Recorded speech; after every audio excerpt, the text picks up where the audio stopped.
Welcome back. President Trump voicing his frustrations about the U.S.-China trade talks, saying, quote, "I like President Xi of China, always have and always will, but he is very tough and extremely hard to make a deal with," in all caps. That was a Truth Social post this morning. Despite all this uncertainty, our next guest says daily ocean container bookings from the U.S. to the U.S. from China have largely recovered, and it's only a matter of time before volumes pick up. Craig Fuller is founder and CEO of FreightWaves. Craig, welcome. So in many ways, what's the biggest impact so far of the whole tariff fight? Yeah, so we had a pause in shipping in April out of China, and really this is all a China story. Certainly the trade war is global. It's something that has impacted every country, but really all eyes are on China and the U.S. And so what we saw during April was that companies just paused shipments. They didn't take any orders. Once we had the actual pause by President Trump, we've seen a resumption of trade volumes from China. We're basically back to where we were before. So we're at a point where we've seen recovery.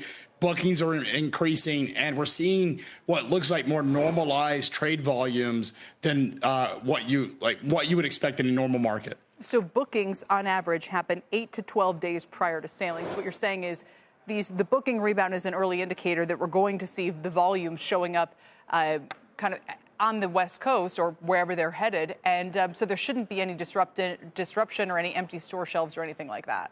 That's correct. I mean, Kelly, last time I was here, I talked about the potential of disruptions of inventory stockouts.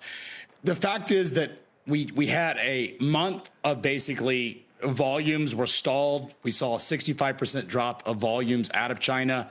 But what we're seeing now is a resumption of volume. So a lot of products, the concern was the back to school period. That no longer appears to be a risk. It looks like companies are doing their thing.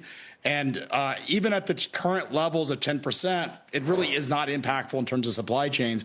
And we think as we move forward that the administration is probably going to keep a level that allows trade to continue with China. Right. That is our expectation. Therefore, we don't expect many disruptions or inventory stockouts. Are there surcharges for companies now scrambling to say, okay, we got to get this product on the shelves?